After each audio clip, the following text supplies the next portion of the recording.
livro de vocês, na página, ele vem colocar uma situação muito importante dentro do processo geográfico. Até porque o que nós estamos estudando? O que nós estamos aqui procurando entender? Né? Essa unidade 3, ela vem nos mostrar, através da geografia, como o espaço, né, o espaço, quando eu digo espaço, espaço terrestre, como é que ele é formado, como é que ele é representado, né, como é que ele é pensado, como ele foi pensado, na verdade. E nós buscamos aí um entendimento sobre o processo de regionalização, as divisões regionais do Brasil. Primeiro, procuramos entender como Pedro Pinchas fez a primeira divisão econômica do Brasil, e depois o IBGE, né, que ele chegou aí para fazer praticamente a última definição, que até hoje nós temos essa divisão, né, como divisão principal do estado das regiões brasileiras, com seus 26 estados. Distrito Federal, organizada em 5 regiões geoeconômicas, sendo que no passado Pedro Pinchas fez 3 divisões: a Amazônia, o Nordeste e a região Centro-Sul, né? Mas essa era uma divisão que Pedro Pinchas fez ali em 67, e que ele tinha nessa preocupação de mostrar a região assim que tinha o maior desenvolvimento econômico do país, né? E aí o IBGE, ele praticamente alguns anos depois, juntamente ali em 1988, quando vocês viram a questão aí da publicação da Constituição Federal e tudo, o IBGE criou a nova divisão e a última divisão. Então, Pedro Pinchas, em 67, cria a divisão Amazônia, Nordeste, Centro-Sul, e depois o IBGE cria a divisão atual, que a gente trabalha em cima dela, né? Não descartando a divisão de Pedro Pinchas, vamos colocar assim, até porque ela ainda é importante. Fora tudo isso, a gente teve também aquela discussão da questão das futuras, quem sabe se aquela nova PL for aprovada, né, vamos dizer assim, se vai haver a divisão dos estados, como por exemplo, Teresina, né, a capital do Piauí, e o sul do Piauí ser dividido em estado de Gurgueia, né? Então, Teresina e Gurgueia são os 2 estados piauenses. Maranhão e Maranhão do Sul, né? Então, nós temos aí essas divisões. Aí você tem praticamente o Pará, que aí divide o estado de Tapajós e também o estado de Carajás, fora o Pará que permanece. Enfim, nós temos aí essa discussão dessas novas divisões, mas que muitos afirmam que elas não vão ocorrer pelo fato de termos que aumentar, né, a estrutura, vamos dizer assim, funcional, tipo legislativo, judiciário, né, mais profissionais, mais candidatos, mais prefeitos, mais governadores, deputados, senadores, enfim, uma porrada aí de políticos e funcionários públicos, enfim, que vai ser um gasto a mais para os cofres públicos, né? Porque você tem praticamente um Estado que já tem seu recurso e corta ele em 2, criando mais cargos, né, funcionais. Então, se a gente for analisar, não tem tanta viabilidade, não, tá? A gente sabe que existe uma teoria que diz que quanto menor o território, mais fácil é administrá-lo. Isso é fato. Mas a gente sabe que criar mais despesa num país tão corrupto como o Brasil é meio complicado, né? Então, a gente não pode pensar, infelizmente, nessas divisões. Se o Brasil não fosse um país corrupto, tudo bem, poderia até que desse certo, mas nessa concepção é meio complicado, tá? E aí, conversando sobre a organização do espaço, nós temos também, né, uma outra classificação, uma outra forma de entender essa divisão do espaço, que aí nós estudamos a classificação do relevo segundo Jurandir de Rossi. Só que assim, para a gente poder estudar Jurandir de Rossi, a gente precisa entender 2 grandes autores que vieram antes dele. Nós tivemos, antes de Jurandir de Rossi, nós tivemos Haroldo Azevedo, tá? E nós tivemos também Aziz Al-Sabi. até chegar em Jurandir Rossi. Então, os estudos de Jurandir Rossi, ele só ganhou, assim, vamos dizer, melhorias, só foi um trabalho bem adequado, porque nós tivemos dois grandes geógrafos anteriores que fizeram um trabalho que nem ele fez. Então, estudar Jurandir Rossi tem que estudar Haroldo Azevedo, tem que estudar um pouco de Asa Sá. Então, antes de entrarmos no livro, eu fiz questão de organizar um slide, tá? Para que ficasse bem melhor o nosso entendimento sobre, né, esses grandes autores, né, sobre esses caras aí que fizeram, né, vamos dizer assim, a geografia, né, essa parte do relevo, principalmente essa divisão, né, do território brasileiro dentro de uma divisão geomorfológica, né, que é o nome que se dá para esse estudo que a gente vai fazer, tá? Então, eu peguei, né, essa questão aqui para a gente poder analisar um pouco esses três grandes teóricos e a importância do estudo deles. Aí depois a gente retorna aqui para o livro, fazendo algumas observações. Mas o que eu fiz aqui foi justamente tirar algumas coisas do livro para a gente poder ter um entendimento melhor de uma forma mais abrangente, tá? Então, eu vou disponibilizar aqui minha tela para que vocês possam entender melhor os estudos desses três grandes geógrafos, que inclusive, lembrem, quando a gente estuda o relevo, nós estamos estudando uma área, uma área de ciência chamada geomorfologia. E o que é a geomorfologia? É a área que faz o estudo do relevo. É a área que se preocupa em entender como o relevo se organiza, como o relevo é formado, como o relevo é transformado, tá? E os três grandes estudiosos foram esses que a gente vai identificá-los agora, que a gente vai entender como é que eles fizeram esse estudo, tá bom? Então, segue aí o slide para a gente poder compreender melhor essa nossa realidade aí. Então, vocês estão aqui, só me confirmem, por favor, se vocês estão visualizando o slide. Abram o áudio aí e falem. Eu estou vendo, professor. Pronto, beleza. Então está dando para visualizar. Então, pessoal, aqui nós estamos falando sobre a ciência da geomorfologia. É só lembrar que geo significa o estudo de alguma coisa, e aqui nós estamos estudando o estudo de quê? Da morfologia. Significa que geo, nós estamos praticamente, juntamente com logia, nós estamos estudando a forma do relevo terrestre, tá? Então aqui, logia, estudo, morfo, relevo, geo, terra. O estudo do relevo terrestre, vamos colocar assim, tá? Então a geomorfologia, ela se preocupa em estudar esse relevo que eu fiz questão de colocar essa foto bonitinha aqui, volta cá. Essa foto para vocês entenderem. Tudo que a gente observa na superfície terrestre, que se configura como relevo, que são morros, serras, cadeias de montanha, enfim, tudo aquilo que a gente consegue observar, aquilo faz parte dos estudos da geomorfologia. E é uma das áreas de pesquisa, de ciência, de estudo da geografia. E a gente tem que se preocupar com ela, certo? Então, vamos lá. Primeira coisa que eu quero que vocês entendam. As principais classificações da geomorfologia. Nós temos que entender, pessoal, esses 6 nomes que vocês estão vendo aí. Eu vou até destacá-los para a gente poder entender. Nós temos 6 tipos de formações de relevo muito importantes. E que todos esses 3 grandes teóricos que nós vamos conhecê-los daqui a pouco, principalmente Jurandir Rossi, eles criaram essas classificações para a gente poder compreender melhor como é que o relevo é classificado.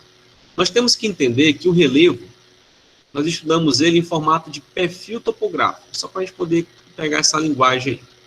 Nós temos um perfil, que é justamente isso que eu estou tentando fazer aqui, que parece que eu estou ruim de fazer linha, né? É justamente isso daqui. Enfim.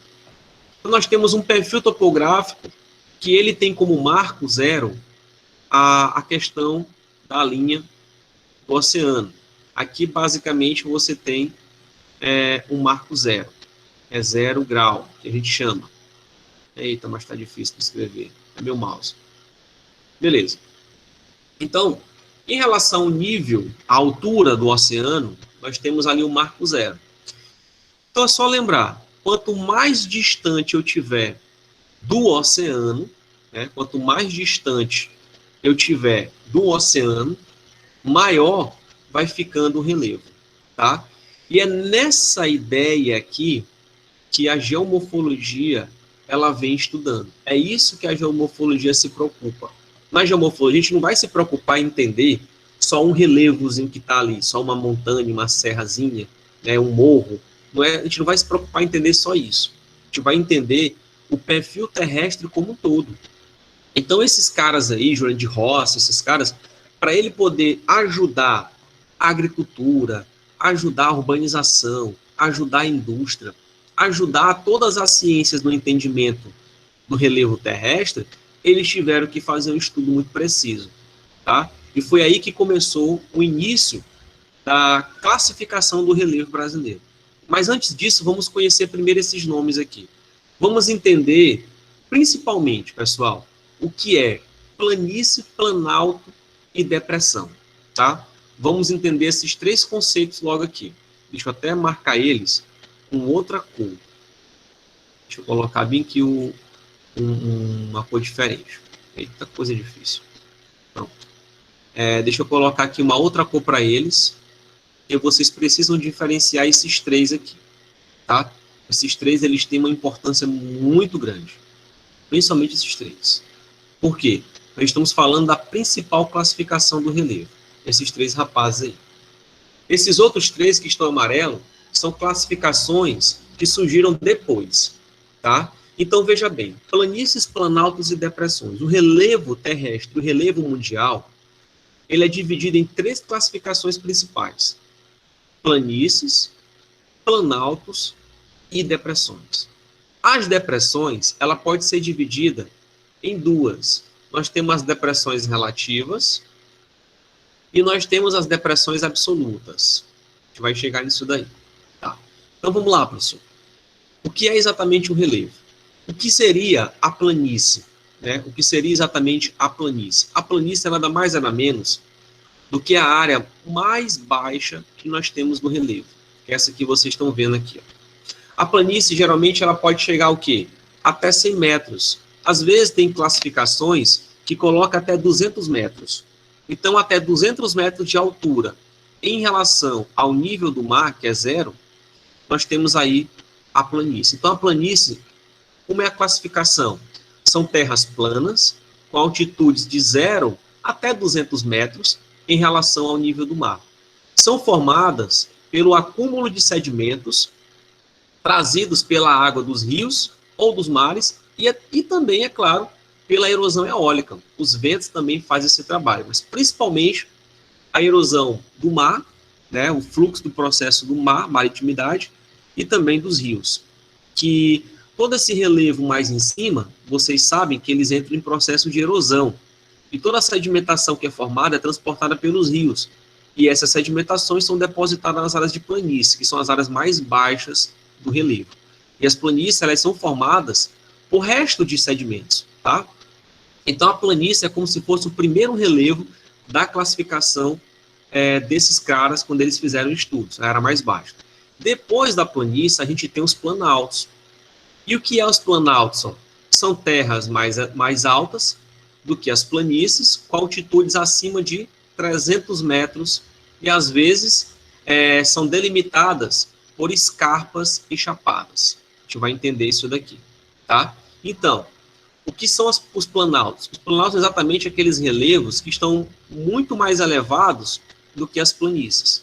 Então, eles praticamente são conhecidos aí em vários lugares. Vários lugares nós temos os planaltos. Por exemplo, o Maranhão. Só para vocês terem uma ideia. O relevo do Maranhão é apenas 2. O relevo do Maranhão, da região norte até o litoral, que é São Luís, vamos pegar assim, de Pedreiras, que está na região central, até a região norte, que é aqui no litoral do Maranhão, no caso São Luís, nós temos uma área de planície. Então, da metade do Maranhão até o litoral é planície. Da metade do Maranhão até o sul do Maranhão é planalto. É como se eu estivesse vendo aqui, ó, esse recorte aqui, ó. Para cá eu tenho São Luís, a região central do Maranhão até a região norte. Então aqui eu tenho São Luís, no litoral. E dessa região central até o sul, eu tenho praticamente a região de Planalto do Maranhão. É como se fosse Carolina, Riachão, aqueles lugares.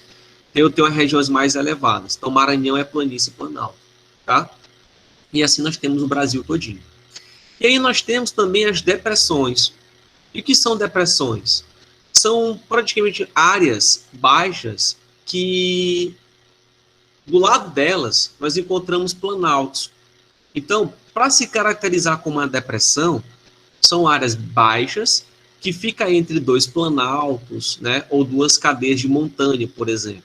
Aí a gente tem as depressões. Ó. São áreas situadas abaixo da área vizinha ou seu redor. Pode ser classificada como depressão relativa, que são consideradas aquelas que estão acima do nível do mar, ou absolutas, que são aquelas caracterizadas que estão abaixo do nível do mar. Por exemplo, ao nível do mar aqui, ó. Essa depressão ela está abaixo do nível do mar. Então, ela é conhecida como depressão absoluta. E a depressão relativa, a gente pode colocar, por exemplo, essa outra bem aqui, ó. Essa outra ela pode ser uma depressão relativa. Por quê?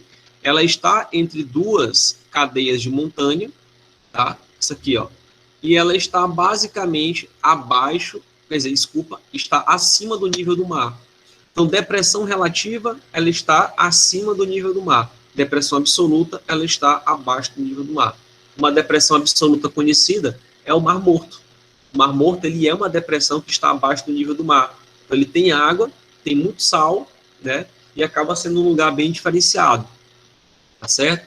Já depressões relativas, só para vocês terem um conhecimento, depressões relativas são as depressões mais conhecidas no relevo. Nós, praticamente no Brasil, nós temos várias depressões relativas, principalmente a depressão sertaneja. Que depressão sertaneja é essa, professor?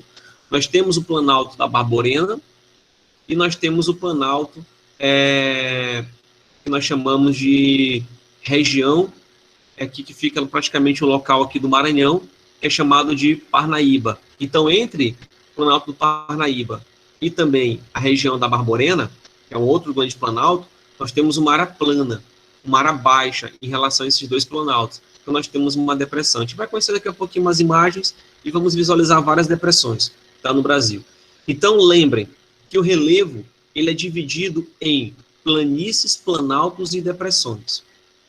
Tá? É muito importante sabermos disso. E que esses nomes eles foram criados justamente por esses grandes teóricos aí. E que esses teóricos foram eles que fizeram a classificação do relevo. E dentro dessas três classificações, nós encontramos também tipos de relevo. Fora essas três principais definições, nós temos alguns tipos de relevo que são características bem comuns. Nós temos as montanhas, as escarpas e as chapadas. Tá? Professor, o que são chapadas? Como vocês estão vendo aqui, ó, vou trazer bem aqui o marcador, chapadas, ela tem essas configurações aqui, ó. É uma área que foi praticamente chapado, tá? Tem uma chapada assim na parte do morro, tá? Como se fosse sofrer uma erosão e ali houve um processo de formação de chapada, tipo, é como se eu pegasse minha mão e desse um tapa no morro e ele ficou chapado, vamos colocar assim. Só que ele tem uma classificação. É uma formação rochosa acima de 600 metros. Então, esse relevo que vocês estão vendo aqui, tá? Esse aqui, ó. Ele tem uma formação, uma altura de 600 metros e que possui uma porção plana na parte superior, como vocês estão vendo aqui, ó. É plano em cima. Mas ele tem uma declividade muito elevada, que são chapadões, tá? Escarpas. A escarpa, pessoal, é basicamente isso daqui, ó. Tá? Isso aqui é a escarpa. A escarpa, não confundam com chapadas, tá bom? A escarpa, ela tem essa configuração. Ao redor de um relevo de 600 metros, nós temos praticamente os chapadões, tá bom? Depois eu vou mostrar uma foto bem legal para vocês. Já a escarpa, não. Ela é à frente de um planalto. Todo planalto, praticamente, ele termina numa formação de escarpa. Escarpa é o seguinte, ó, é uma encosta íngreme de um penhasco que geralmente surgem nas bordas de planalto, tá? Eles têm que surgir em áreas de planalto. Então, a gente percebe que tem várias escarpas por aí. Mas, assim, o que a gente mais observa são grandes chapadões. Em áreas de vale, por exemplo, onde tem grandes vales. Naquelas áreas de vale, nós encontramos vários chapadões. As escarpas, não. As escarpas, elas têm que estar ligadas à área de planalto. tá? Então, pessoal, essa classificação básica aqui de planalto, planície, depressões, chapadas e escarpas são praticamente a linguagem, né, do conhecimento da geomorfologia, tá? É uma linguagem que nós temos que conhecer. E montanhas, só para poder passar essa parte, são porções mais elevadas, né, na superfície terrestre, com altitudes eminentes, significa que tem altitudes variadas, né? E para um conjunto de montanhas dá-se o nome de cordilheiras, ou cadeias de cordilheiras, tá? Então você tem montanhas, que é formado por um pico, e quando você tem vários picos, você tem uma cordilheira. Por exemplo, a região do Himalaia, a região do Everest, né? Nós temos o Everest. O Everest, ele é uma montanha, tá? E que ele está praticamente no meio, né, das cordilheiras ali do famoso Himalaia, tá bom? Então nós temos o Himalaia, que é uma cordilheira com vários picos de montanha, que uma delas é o Monte Everest, tá bom? Considerado um dos maiores picos do mundo. Então, basicamente, essas são as principais classificações do relevo. Mas por que nós conseguimos chegar nisso daqui, professor? Por que nós chegamos nesses nomes aqui? Porque nós tivemos pessoas que estudaram, né, e que criaram essa grade estrutural, né, da geologia da Terra, tipo a formação do relevo continental. Então nós tivemos aí, ó, cadeias de montanha, planaltos, planícies, depressões, absolutas e relativas. Então, dentro dos estudos da estrutura geológica da Terra, nós temos uma área chamada de formação do relevo. Que quem é que estuda ela? A geomorfologia. Quem foram os autores que procuraram classificar o relevo brasileiro? Nós tivemos Haroldo Azevedo, Asa Alçado e, por último, Jurandir Rossi, que é aquele que o livro de vocês coloca, tá? E aí, nós vamos conhecer um pouquinho desses caras. Eu quero que vocês entendam um pouquinho deles. E também, principalmente, a classificação do relevo por eles, tá bom? Então, vamos lá. Quem foi o primeiro estudioso do relevo brasileiro? Nós temos aí, ó, Haroldo Azevedo, que ele fez seus estudos entre 1940 e 1949, praticamente 9 anos de estudo sobre o relevo brasileiro, né? Ele conseguiu fazer a primeira classificação do relevo brasileiro. Qual foi o critério que ele utilizou? Tá? O critério que Haroldo Azevedo utilizou. Ele pegou um modelo que se prende basicamente no estudo das formas, significa modelados, as saliências da superfície terrestre, considerando as costas altimétricas. Esse nome aqui, ó, altimétricas, é a mesma coisa de altimetria, significa altura, tá? Então, Haroldo Azevedo começou a se preocupar com a altura da superfície terrestre. Como ele começou a estudar a altura da superfície, ele percebeu que existia várias alturas diferentes. Então, ele começou a fazer as definições. E isso ficou conhecido como fisionomia. Fisionomia significa a forma do relevo, como o relevo foi estruturado, tá? E aí ele criou praticamente algumas definições. Ele criou, principalmente, ó, as bacias sedimentares e os escudos cristalinos. Isso aqui é importante a gente saber. E o que é isso, professor? Segundo Haroldo Azevedo, ele disse que nós temos regiões de bacia sedimentar e regiões de escudos cristalinos. Significa que as bacias sedimentares são aquelas áreas que são formadas por arenito, argilas, né, que são basicamente as áreas que recebem a sedimentação. Sedimentações que surgem aonde? Essas sedimentações surgiram com a erosão dos escudos cristalinos. Quais são os escudos cristalinos? São aquelas rochas que foram formadas à base do resfriamento do magma. Então, aquelas rochas que surgiram por conta do magma que resfriou e surgiu aquelas rochas bem resistentes. Então, aquelas rochas foram sofrendo erosão por chuva, pelo vento, e aquele surgimento daquele solo, que é arenito, argila, foi se depositando em outras áreas, e aí surgiu as bacias sedimentares. Então, foi a primeira classificação que Haroldo Azevedo criou, bacias sedimentares e escudos cristalinos, tá? E aí, com isso, ele percebeu a formação do relevo. Aí, o que Haroldo Azevedo fez? Ele criou, né, algumas formas do relevo. Ele criou 4 planaltos, tá? e criou 4 planícies, ó. Foi a primeira definição aqui no Brasil. 4 planaltos, ó, colocou o seguinte, ó, como sendo terrenos elevados, acidentados, com mais de 200 metros de altura, né? E planícies, como sendo uma superfície plana, com altitude inferior a 200 metros. Então, ele falou o seguinte, que abaixo de 200 metros, eu tenho planície. Acima de 200 metros, eu tenho planalto. Então, essa foi a divisão, a primeira divisão de Haroldo Azevedo. Eu trouxe uma imagem aqui, ó. Veja bem, a primeira divisão de Haroldo Azevedo em relação ao território brasileiro. Ele criou, lembrem, ele criou 4 planaltos, né? E criou 4 planícies. Tá certo? Vamos lá. Nós temos aqui, ó, se vocês olharem na imagem, vocês vão conseguir visualizar os planaltos e as planícies que ele criou. Nós temos aqui, ó, Planalto Central, nós temos o Planalto Meridional, nós temos Planalto Atlântico, tá? E nós temos o Planalto das Guianas. Esses foram os planaltos que Haroldo Azevedo criou. E nós tivemos também as planícies, planície amazônica, planície do Pantanal, planície costeira e a planície dos Pampas, tá? Estão aqui, ó. Planície dos Pampas, costeira, Pantanal e amazônica.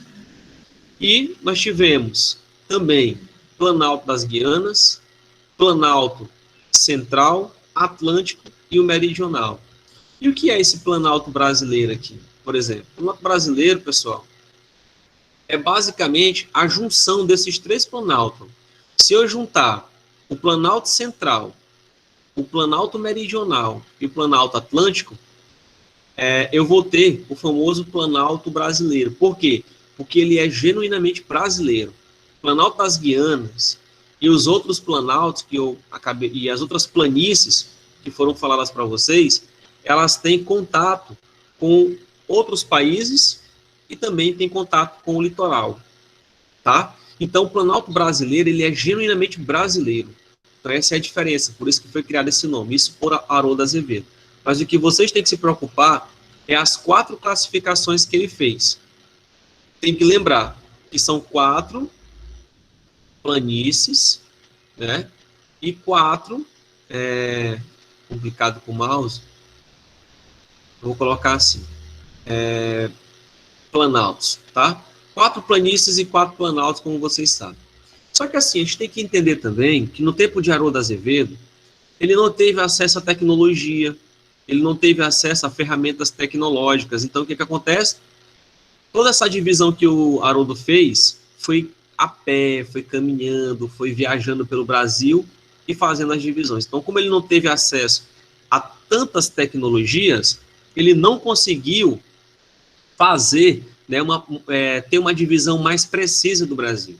Aí entrou um outro grande teórico, que aí entrou a classificação de Aziz Absabi, tá? Esse cara, ele foi um pouquinho mais além. Esse cara, ele morreu praticamente recente, tá? Não me recordo o ano, mas foi agora. Então, na década de 70, olha só, Haroldo Azevedo, ó, foi entre 40 e 49. Então, na década de 70, nós tivemos a importância de Aziz Absabi, que também era um brasileiro, um cara muito inteligente.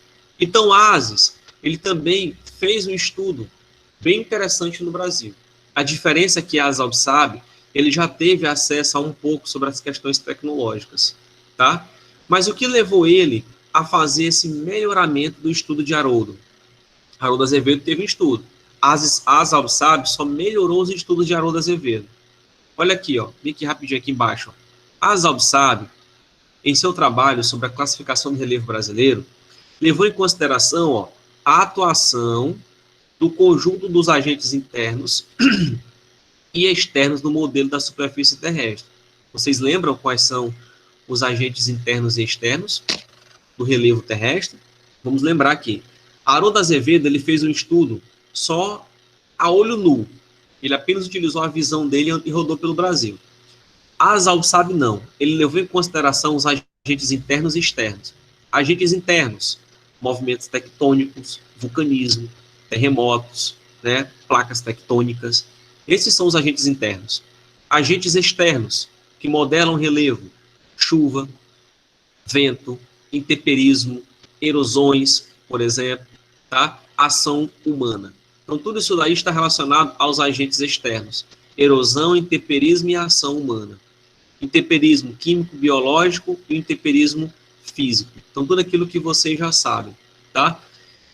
Segundo esse estudo, o relevo brasileiro tem sua formação resultante principalmente da ação das formações internas da Terra e da sucessão dos ciclos climáticos, a alternância de climas quentes e úmidos com áridos ou semiáridos favoreceu o processo de erosão e explicam a formação do atual modelo do relevo brasileiro. Então, a ASALBSAB, ele foi um pouquinho mais além. Ele estudou um pouco mais preciso o relevo brasileiro. Então, enquanto Haroldo Azevedo disse que só tinha 4 planaltos e 4 planícies, a ASALBSAB fez uma outra classificação. Ele criou 7 planaltos e 3 planícies. Então, ele mudou. Ele fez uma outra classificação, tá? Olha o que ele falou aqui, ó.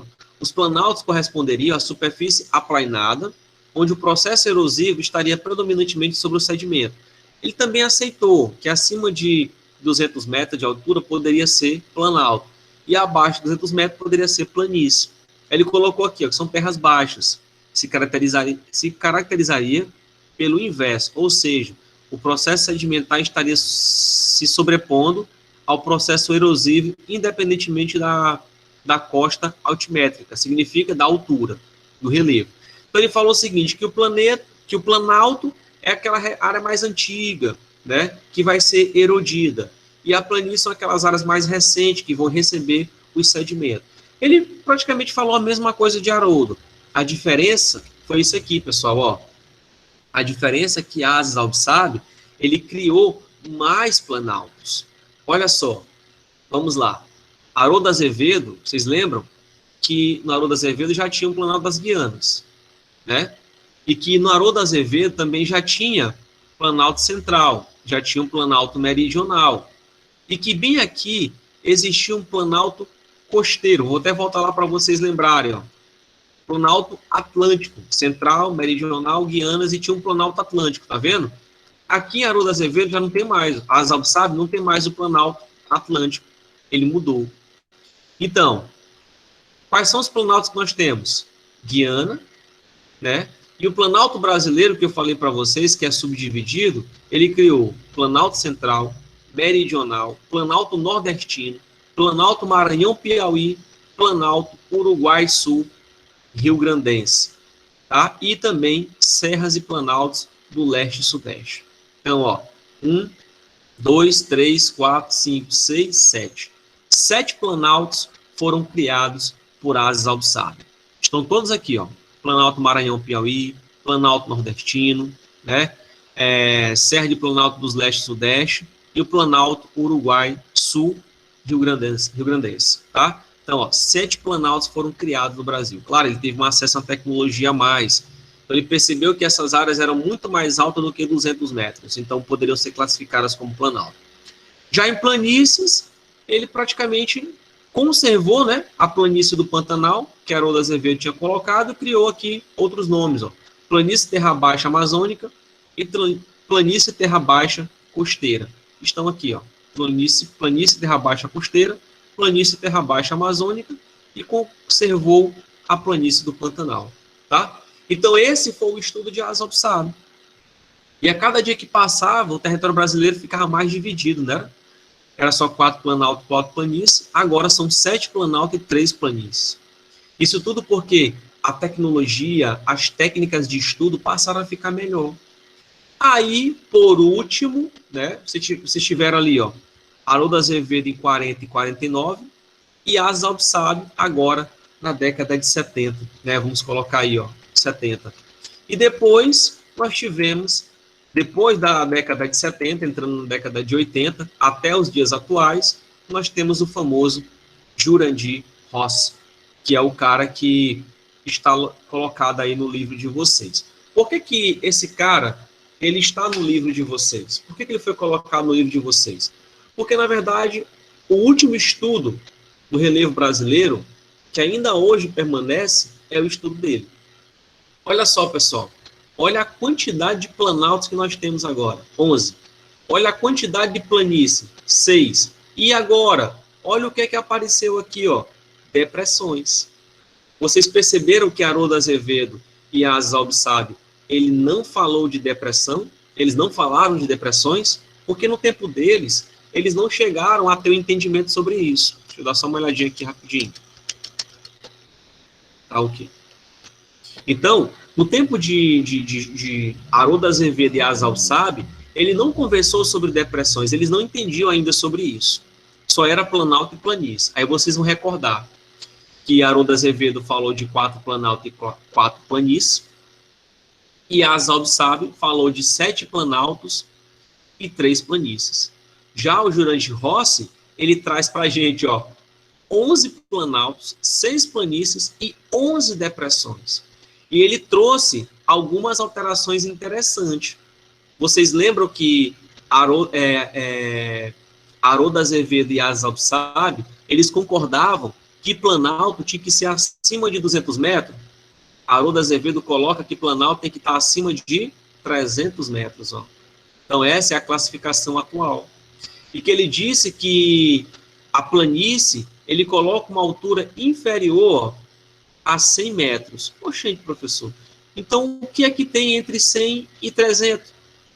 Entre 100 e 300 são áreas que ele considera áreas de transição. É a área de transição entre planície e planalto. Entenderam?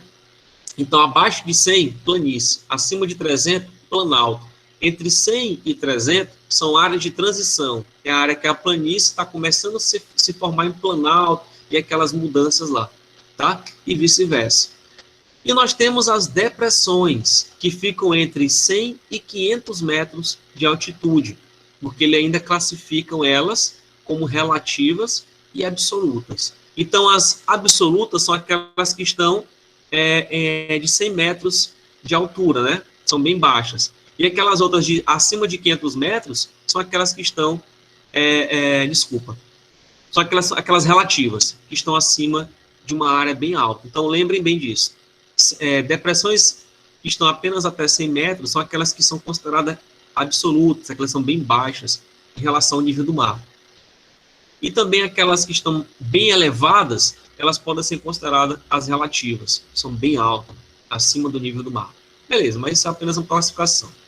Então, ó, Jurandir Rossi, o que acontece? Ele fala aqui, ó, eu fiz um resumo para vocês. Elaborado como base em imagens de radar, na década de 80 e 90, possibilitou ampliar a complexidade da geomorfologia do Brasil. Rossi propôs a criação de uma terceira unidade, além do planalto e planície, as depressões, além de ter estendido para quase 30 unidades do relevo. Então, ele ampliou. Aí eu pergunto para vocês, isso pode ser até uma pergunta da minha prova. Por que Jurandir Rossi, ele conseguiu aumentar as unidades do relevo? Por que ele conseguiu ter uma visão bem mais ampla em relação a Haroldo Azevedo e Jurandir Rossi? Professor, porque teve mais ajudas, porque ele teve mais estudos e se aprofundou um pouco mais no assunto. E também, professor, a tecnologia, que ele tinha mais acesso. Exato. Detalhe, vocês vão colocar, além disso que vocês falaram, vocês vão colocar que Jurandir Rossi, ele teve um estudo mais preciso em relação a Haroldo Azevedo e Asis Albisabe, porque Jurandir Rossi teve a ajuda de um projeto chamado de Projeto Radan Brasil. O Projeto Radan foi um projeto de satélite brasileiro, tá? Criado ali por volta de 75, mas que ajudou Jurandir Rossi na década de 80 e 90 a fazer um estudo mais preciso do território brasileiro. E aí ele conseguiu identificar, de acordo com as medidas de altura, né? Porque, professor, o que faz a gente determinar que é planalto, que é planície, que é depressão? São os planos altimétricos. Significa o quê? São as altitudes do relevo. Então, como ele teve uma visão mais ampla do território brasileiro e mais preciso com o uso da tecnologia, ele conseguiu definir que o Brasil tinha 11 planaltos. áreas que estavam acima de 300 metros, e que tinha 6 planícies, áreas inferiores a 100 metros, e que foi possível também identificar que tinha 11 depressões, que são áreas que ficam entre planaltos, áreas meio planas, que ficam entre áreas de planalto, vocês vão ver nas imagens deles. Eu vou ler para vocês aqui, ó. Depressões, superfície entre 100 e 500 metros de altitude, sendo mais planas que os planaltos. É uma superfície com suave inclinação e mais rebaixada que as áreas do seu entorno. Olha só, vem aqui, ó. É mais rebaixada do que as áreas do seu entorno. Eu vou mostrar bem aqui uma coisa legal para vocês, só para vocês terem uma ideia aqui, rapidinho. Deixa eu voltar aqui e abrir bem aqui o quadro para vocês. Vamos lá. Deixa ele abrir aqui. Ok. Aqui é só para vocês terem uma ideia. Deixa eu pegar aqui uma caneta de cor, essa aqui, né? Só para vocês terem uma ideia. O que seria as planícies? Você tem basicamente um planalto, aí você tem uma área razoavelmente plana. E no final, você tem um surgimento de um outro planalto. Então, essa área aqui que vocês estão vendo, ela é considerada uma área de planície, porque ela é razoavelmente plana e no seu entorno eu tenho duas áreas elevadas, como vocês estão vendo aqui. Eu tenho duas áreas elevadas, como se fosse dois planaltos, tá? E uma área de planície.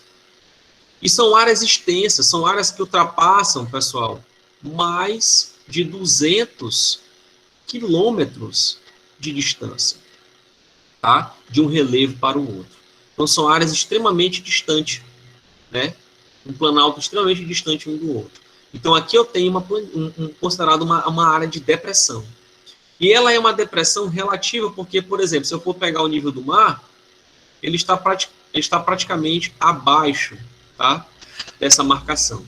No Brasil, não tem depressão absoluta. Nós temos só depressões relativas, que são depressões que estão acima do nível do mar, certo? Por isso que elas podem chegar a 100 metros de altura em relação ao nível do mar. Pode chegar até 200 metros de altura. Mas sempre a depressão, no seu entorno, vai ter duas áreas elevadas. No caso, vai ter dois planaltos, ou então montanhas ou cadeias de montanhas. Também pode ser dessa forma. Tá certo? Vamos voltar aqui lá para o nosso slide. Beleza. Aí o que acontece, ó? Para arrebentar a nossa vida, Júnior de Rossi, ele cria esse mapa. E é justamente esse mapa, né, que hoje nós temos ele como referência para os estudos do relevo brasileiro. Olha só, planícies, tá? Vou colocar na mesma cor do mapa. Planícies, vou pegar essa bem aqui. É vermelho, mas é porque eu não tenho uma outra cor. Pronto, isso aqui. Planícies, aí eu tenho planaltos, deixar em vermelho, tá? E eu tenho ali em verde, né, as depressões, tá? Essa aqui, pessoal, foi basicamente a classificação de Haroldas de Júnior de Rossi. Quantos planaltos, pessoal? 11. Quantas planícies, né? 6. Quantas depressões? 11. Eu vou até contar porque teve uma vez que estava errado. 1, 2, 3, 4, 5, 6, 7, 8, 9, 10, 11. 11 planícies. Desculpa, 11 depressões. Tá? Então, essa foi a classificação de Júnior de Rossi. 11 planaltos, 6 planícies e 11 depressões. E no mapa, nós temos a classificação. Mudou completamente, né? Completamente aquela ideia que Haroldo Azevedo tinha e que Júnior de Rossi tinha.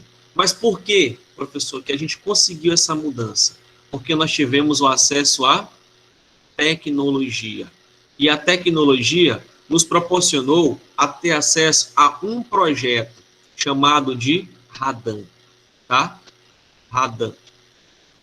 Esse projeto, deixa eu colocar aqui, mais escrito. Então, foi um projeto chamado de Projeto Radan Brasil. Tá? Foi o primeiro projeto de satélites que nós tivemos no Brasil. E com a ajuda dos satélites, com a ajuda de aeronaves e com a ajuda do governo, na verdade, porque eu vou até colocar aqui o que mais realmente facilitou o trabalho de Jurandir Rossi foi o governo, porque ele teve o suporte do governo. E o governo liberou para ele um dos projetos mais importantes do Brasil. E conseguimos fazer uma definição melhor do relevo brasileiro, que hoje é mais preciso. Mas, professor, com acesso a essas informações, o que isso pode nos proporcionar? Isso pode nos ajudar, pessoal, a entender melhor sobre a questão de recursos minerais, recursos naturais, o avanço da agricultura, a questão da produção energética. Por exemplo, quais são os principais rios para a produção de energia? São rios de planície, são rios de planalto. Você tem que lembrar que os rios de planalto são os principais rios. Por que os rios de planalto são mais importantes? Quem responde aí? Por que os rios de planalto são mais importantes para a produção de hidrelétricas? Quem que responde? Porque eles estão em lugares mais baixos, facilitando as hidrelétricas funcionarem mais. Ó, lembre, vou perguntar de novo. Não chegou na resposta que eu queria. Por que os rios de planaltos são mais importantes para a produção de energia elétrica? Lembre, planaltos, áreas elevadas. Responde aí. É porque tem uma maior circulação do vento e ajuda a água se movimenta mais rápido nas quedas. Exato. Só esquece a questão do vento, tá? Mas vou mostrar para vocês aqui uma coisa. Vou levar para o quadro lá de novo. Vamos lá. Só esquece o vento porque o vento não vai interferir tanto. Qual é a diferença de um rio de planalto? A gente tem que lembrar disso aqui, ó. O rio de planalto ele tem uma importância que você tem praticamente um rio de planalto. E aqui você tem uma área já de planície. Aqui eu tenho, lembra, uma área de planalto, tá? E uma área de planície. Planície. Qual é a diferença aqui? Tá na força da água, tá? Então, o que é que o homem faz? A área de planalto, o rio, ele vem com mais força. Então, o que é que o homem faz? Ele constrói uma hidrelétrica nessa região, por exemplo. Essa água, ela vai armazenar, ela vai praticamente subir o seu nível e ele vai criar um fluxo, uma turbina, e depois vai devolver essa água. Essa água ela vai vir com força, meu amigo, com muita força. Vai praticamente entrar com mais força nas hidrelétricas, vai gerar a turbina e vai embora. Então, rio de planalto, devido à força gravitacional, faz com que a água corre com mais força. Já em planície, não. Planície, ela corre mais lentamente. Então, é muito complicado você colocar uma hidrelétrica e esperar que essa água tenha força para poder girar as turbinas. Então, pessoal, rios de planalto são mais importantes. E isso faz com que nós tenhamos um entendimento que o Brasil, por ele ter muitos planaltos e muitos rios de planalto, ele facilita o nosso entendimento que o Brasil é um grande produtor de energia hidrelétrica. Então, isso só foi possível ter esse entendimento porque os estudos de Jurandir Rossi nos ajudou a entender que o Brasil tem muitos planaltos e que facilita a construção de hidrelétricas. Porque não tem como você analisar a olho nu aonde vai ser construída uma hidrelétrica. Tem que ter um mapa de planalto para ter um estudo mais preciso. Por isso, nós temos essa realidade aí, tá? Então, só para você ver a importância desses estudos. E aí, ó, só para vocês entenderem, ó, isso aqui é uma visão da geomorfologia fluvial. Eu fiz questão de colocar porque a gente fala muito sobre isso. Olha aí, ó, geomorfologia fluvial, que é a geomorfologia de rios, tá? Só para vocês terem uma ideia. Devido à formação do relevo em áreas de rios, ó, nós temos aqui, ó, o rio principal, que é o chamado, vamos supor, rio Mearim. Nós temos os afluentes, que são os rios que despejam suas águas dentro do rio principal, tá? Nós temos os divisores de água, que são chamados de vertentes, como vocês estão vendo dos dois lados. E aí nós temos a formação do relevo fluvial. Entendam que nessas áreas você percebe que não tem água acumulada. Então, você pode fazer barragens, que são as hidrelétricas. Nas áreas de planície, as águas se acumulam. Então, as águas não têm muita força, não é tão interessante, tá? E aí, ó, você tem praticamente a formação do relevo de rios. Isso aqui é só apenas uma curiosidade, ó. Nós temos talvergue, vale e vertentes. São 3 nomes muito precisos dentro do estudo do relevo de um rio. Os vales são basicamente onde se encontra o principal rio. As vertentes são essas áreas mais elevadas, que faz a divisão das bacias, são as áreas bem altas, tá, que nós temos. E esse nome talvergue, pessoal, é esse bichinho bonitinho bem aqui, ó, que é o leito do rio. Ele parece um V, por isso que é chamado de talvergue. Ponto mais baixo de um vale. É a área mais baixa do vale, que é chamado o leito do rio, tá? Isso daqui só é possível a gente ter esse entendimento por conta dos estudos da geomorfologia, por conta dos estudos de Haroldo Azevedo, Asaldo Sábio e Jurandir Rossi, tá bom? Olha aqui, ó. Isso aqui é o relevo do sul do Maranhão, ó, Carolina. Nessa concepção aqui, vocês conseguem me definir se o que eu estou vendo aqui é planície, planalto, depressão, é uma escarpa, é uma chapada, é uma montanha? O que vocês conseguem colocar para mim aí? Professor, eu acho que é um escarpa por causa disso aqui do ladinho, ó. Oi? É um escarpa. Uma escarpa? Sim. Certo. Quem mais?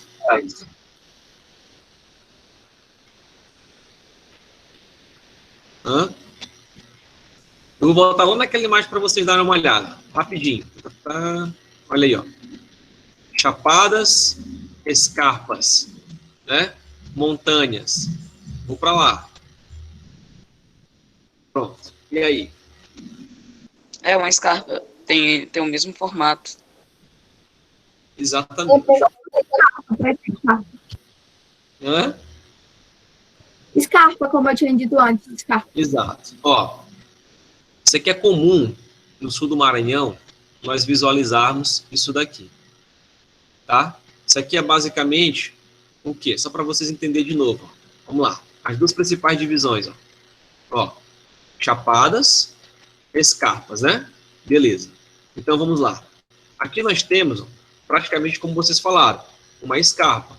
Mas, na verdade, existe um outro nome para essa formação aqui, tá? Que eu não mostrei para vocês. Isso aqui, pessoal, na geomorfologia, é chamado de mesa. É uma mesa, tá? Isso aqui é uma mesa, como vocês estão vendo. Mas eu posso ver, professor, que tem aqui, ó, uma escarpa. Exatamente. Aqui existe, ó, uma escarpa, como vocês me definiram bem, tá? Como também eu posso até encontrar uma pequena escarpa bem aqui, ó.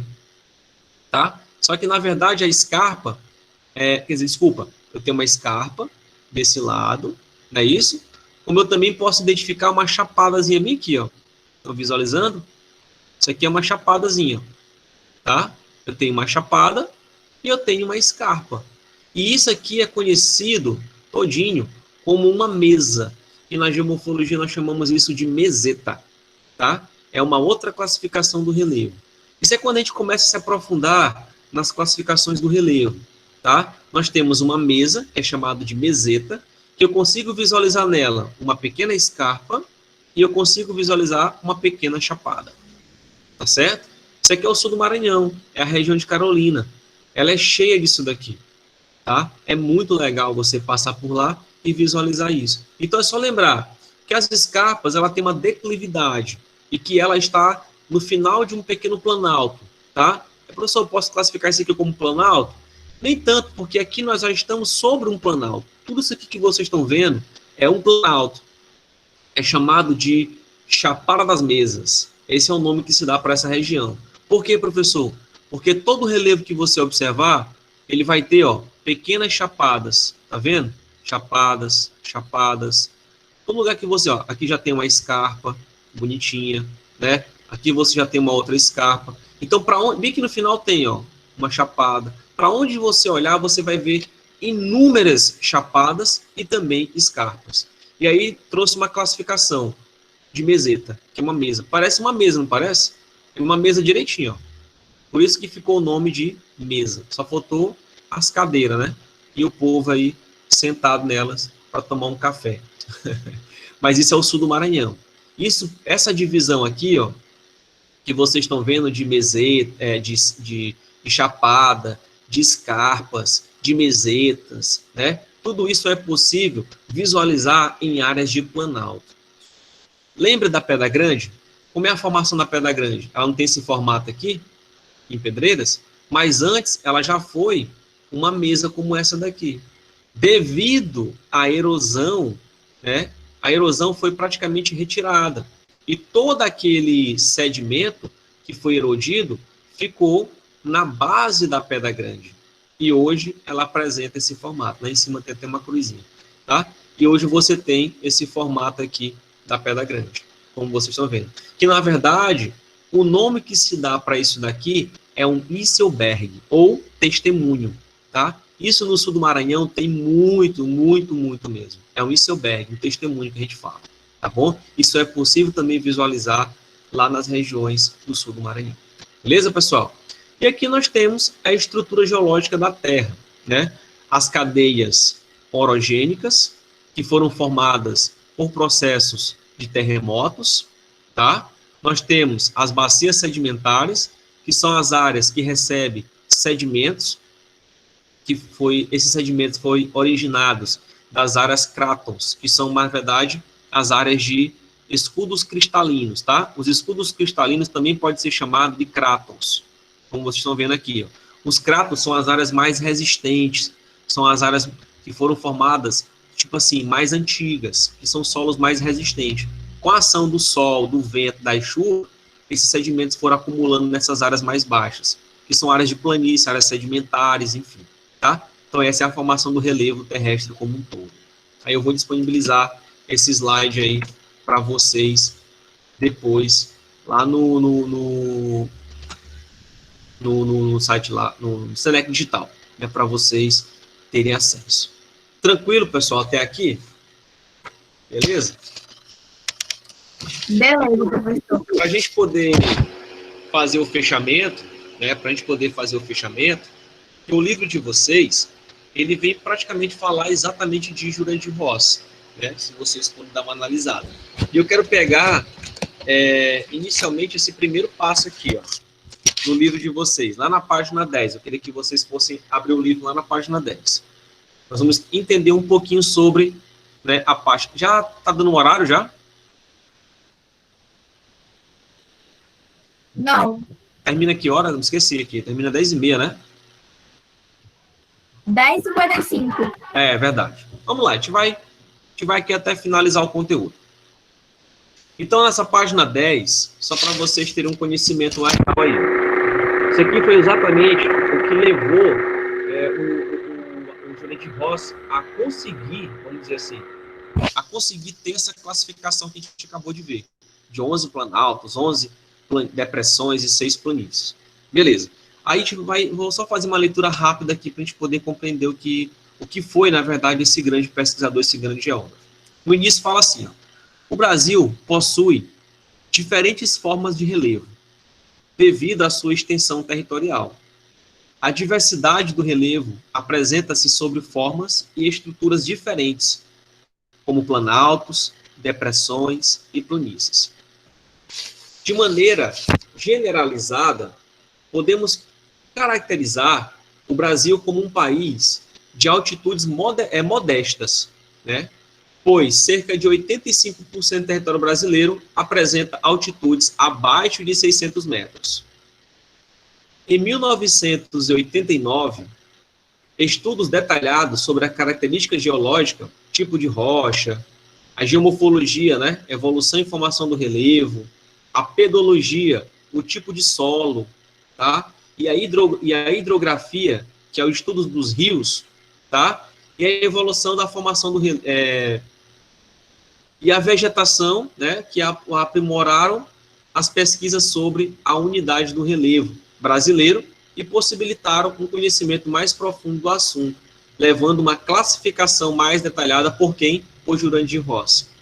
conceituado geógrafo brasileiro, com base nos estudos de quem? Aziz Albisabe, seu antigo professor, olha a coisa legal aí, ó, seu antigo professor, né?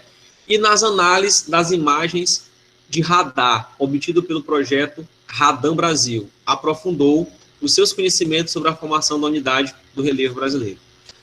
Jurandir Rossi, ele foi aluno de Aziz Albisabe. Haroldo Azevedo que foi um cara bem mais antigo, né? Bem antigo mesmo. Não tivemos contato com ele. Ele foi o primeiro cara a estudar o relevo brasileiro. Aí Aziz Albisabe só estudou e foi um dos caras. Detalhe, Aziz Albisabe é um dos autores da geografia mais importantes que nós temos. Ele é muito conceituado, apesar que já faleceu. Jurandir Rossi, não. Ele foi aluno de Aziz Albisabe. E ele deu continuidade aos estudos do seu antigo professor, com a ajuda das tecnologias brasileiras. E aí a gente conhece um pouco sobre o projeto Radam Brasil. E lembrem desse detalhe. Jurandir Rossi, ele conseguiu melhorar os estudos, por quê? Porque além de estudar o relevo, ele estudou a geologia, os tipos de rocha, ele estudou o tipo de relevo, ele estudou os tipos de solo, tá? Ele estudou também as formações hidrográficas e também os biomas. Então ele se preocupou com tudo isso para poder fazer as classificações de planaltos e planície, e por isso surgiu a classificação das depressões, tá? E aí, ó, ele teve uma ajuda do projeto Radam. A gente vai ler um pouquinho sobre isso. Vamos lá, o projeto Radam, que após 75 foi renomeado pelo projeto Radam Brasil e foi realizado na década de 70 e 85, né? Sobre a competência do Ministério de Minas e Energia, e se dedicou a pesquisar as diversas regiões territorial do Brasil, né? Território do Brasil, por imagens aéreas de radar captadas por aviões. Então, os aviões, os satélites, ajudaram ele a ter uma visão mais ampla do território brasileiro. O uso do radar permitiu colher imagens da superfície sobre a densa cobertura de nuvens e floresta da Amazônia brasileira. Com base na interpretação dessas imagens, foi realizado um amplo estudo integrado do meio físico e biótico das regiões abrangidas, né, pelo projeto, que inclui textos analíticos e a confecção de mapas temáticos abrangendo a geologia, a geomorfologia, a pedologia e a vegetação do país, tá? Então, ele estudou praticamente, ele fez um estudo muito completo, por isso ele conseguia fazer essas definições. Aí ele pega que esses estudos possibilitaram um melhor planejamento para o uso e a preservação dos recursos naturais do país, bem como o mapeamento mais completo das características físicas do país. Até hoje, esse estudo, olha, é utilizado como referência nos projetos de mapeamento, de preservação e exploração dos recursos naturais do país. Aqui explica a importância desses estudos de todos eles, né? Principalmente o Jurandir Rossi. Ajuda o quê? Esse projeto, esse mapa que eles criaram do relevo brasileiro, nos ajuda a ter um melhor entendimento sobre o relevo, sobre a questão da organização desse relevo, né? Da preservação, da conservação das áreas que devem ser feitas. Por exemplo, a Lei 6.938 é a Lei de Política Nacional de Meio Ambiente. Ela diz que toda área acima de 600 metros deve ser preservada. São áreas elevadas, são áreas de topo de montanhas. Então, a lei diz que tem que preservar essas áreas. Então, como eu vou saber que é uma área que está acima de 600 metros? Aí eu olho nos estudos de Jurandir Rossi, nos mapas temáticos que foi feito. E assim eu consigo ter um melhor planejamento dessas áreas que merecem ser preservadas, para não haver problemas ambientais no futuro. Por isso que é um estudo muito importante, tá? E aí, para frente, né, o livro de vocês, ele vem exatamente fazer o detalhamento. E aqui, é claro, eu deixo para vocês fazerem um estudo, uma leitura, porque aqui, na verdade, é leitura. Vocês já compreenderam quem foi Jurandir Rossi, qual a importância dele, como ele chegou a fazer esse estudo, para que ele fez esse estudo, tá? E aqui no livro, daqui para frente, ele coloca planaltos, planícies e depressões. Ele explica exatamente o que é essas 3 unidades, tá? E vem colocar as classificações do relevo brasileiro por regiões. A região norte, aí ele vem dizer, o que a gente consegue encontrar na região norte? Nós temos aí, ó, as depressões e nós temos os planaltos, que nós encontramos na região norte. Então, ele vai fazer só a classificação, tá? Dessas regiões. Vamos pegar aqui a nossa região, a região nordeste. Vamos fazer um estudo sobre ela, tá? Eu acredito ser um pouco mais interessante para nós, apesar que a região do Brasil como um todo, ela tem sua importância. Vamos lá, rapidinho. Lá na página 12. A região nordeste, ó, ele colocou assim, e no nordeste tem uma área que corresponde a 18,25% do território brasileiro. Como a maioria das regiões, ela apresenta vários contrastes naturais, econômicos e humanos. Entre os fatores naturais, destaca-se o relevo, que é variado e reflete toda a diversidade natural da região. Nessa região, é possível observar as 3 formas de relevo que encontramos no Brasil.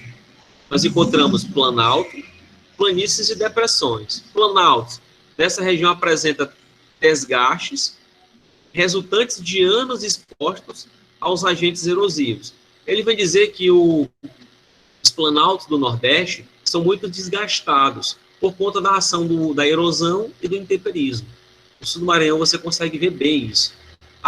Por exemplo, aqui mesmo na nossa cidade, Pedreiras, nós temos a Pedra Grande, que ela sofre as 2 reações, erosão e o intemperismo. Então mostra que a nossa região ela é muito desgastada por conta desses agentes, tá? E aí coloca o seguinte, que entre esses planaltos destaca-se o do Barborena. Barborena é um dos planaltos mais importantes da região Nordeste. É uma das áreas mais elevadas que nós temos no Nordeste. Você já vê onde é que ele fica, tá? Que é formado por rochas cristalinas e muito resistente. Ele é visto como um grande vilão da seca do sertão nordestino, pois barra os ventos úmidos vindo do Atlântico.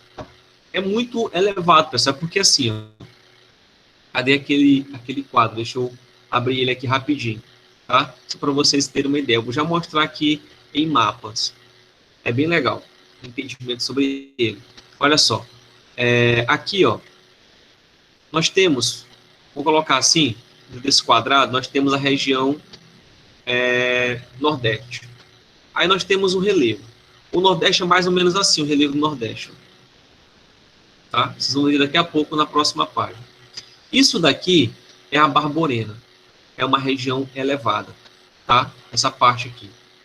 Então, essa outra parte é o sertão nordestino. Aí nós temos um problema. Toda a área úmida que vem do Oceano Atlântico não consegue passar pela Barborena porque ela é muito elevada. Então, a nuvem, para ela poder passar pela Barborena, ela tem que precipitar, ela descarrega a sua água, então ela passa seca. Então, boa parte desse sertão é seco porque não tem entrada de nuvens carregadas, porque a Barborena ela faz esse impedimento. Tá? Vocês vão observar daqui a pouco, aqui na próxima página. Vamos passar logo para ela, para vocês terem o conhecimento. Tá? Lá na página 13, vocês vão observar. Na página 13, a gente consegue observar um mapa do relevo nordestino. Olha aí rapidinho, só para vocês verem. Deixa eu apagar aqui, é complicado. Eu vou fazer assim.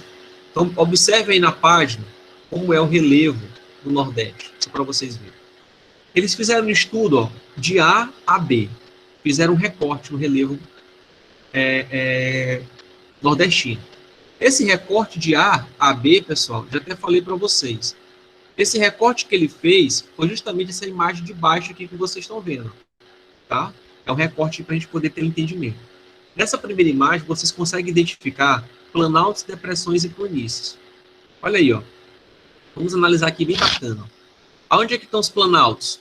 Os planaltos estão em rosa. Nós temos o quinto, que é chamado de Planalto e Chapada da Bacia do Parnaíba, que é exatamente esse onde nós estamos localizados, Pedreiras, está localizado nesse daqui, Planalto e Bacia do Parnaíba, tá? Nós temos o 3, ó, que é exatamente o Planalto da Barborena, que é ele que impede as nuvens carregadas de entrar no Nordeste, tá? E nós temos o número 1, que é o famoso Planalto Serra de Leste e Sudeste. Então, nós temos aí praticamente 3 grandes planaltos no Nordeste brasileiro. O Nordeste tem 3 planaltos: Serra de Leste e Sudeste, Barborena e Planaltos e Chapadas da Bacia do Parnaíba. Beleza? Aí nós temos as depressões. A depressão mais importante do Nordeste é o número 4, que é chamado de Depressão Sertaneja do São Francisco. Por que depressão sertaneja? Porque unifica a área do sertão. E São Francisco, porque ela também se junta com a bacia hidrográfica do Rio São Francisco. Tá?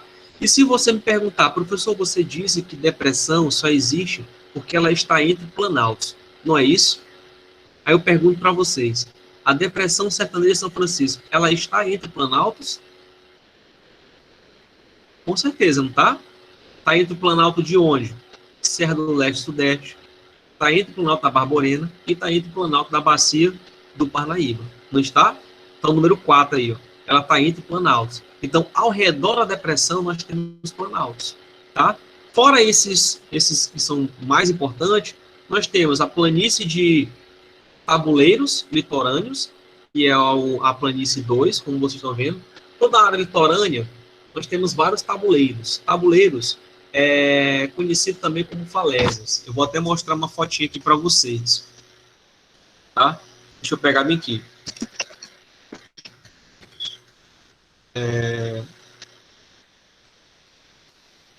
Tabuleiros litorâneos do Nordeste. Tá? Deixa eu pegar bem aqui. Ó. Olha, várias fotos aí. Os tabuleiros, pessoal, são isso aqui. Ó. Tabuleiros, eles também são conhecidos como falésias. São aqueles relevos que ficam no litoral. Canoa Quebrada, por exemplo. Ó. Isso aqui é Canoa Quebrada. Ó. Tá vendo os tabuleiros aqui? Ó? Não está aparecendo aqui para mim a sua apresentação. Deixa eu pegar minha tela. Pronto. Só para vocês conhecerem o que é tabuleiro. Pronto. Tabuleiros, ó. Tabuleiros são isso aqui, ó. A gente utiliza muito Canoa Quebrada como referência, ó. Tá vendo? Os tabuleiros, ó. Isso aqui são os tabuleiros. São chamados também de falésias, tá? O litoral brasileiro, ele é muito conhecido por falésias. Os grandes tabuleiros, ó. Isso aqui é um tabuleiro, ó. Uma famosa falésia. Isso aqui é formado pela ação da maritimidade, principalmente a ação do vento, tá? Ó, tem muitos, ó. O litoral brasileiro é muito forte por tabuleiros litorâneos, ó. São chamados também de falésias, ó. Isso aqui, ó, tudo é tabuleiro, isso aqui, ó. Tudo são falésias. Falésia e tabuleiro é o mesmo nome, tá? Então, isso aqui é basicamente a realidade do litoral brasileiro, principalmente a região do Nordeste, certo? É bem legal essas questões aqui. Então, aqui, voltando aqui para finalizar o entendimento sobre o Nordeste, abaixo, ó, nós temos o perfil do relevo, que é chamado de perfil topográfico, tá? E eles nos mostram aí, ó, uma visão lateral do relevo.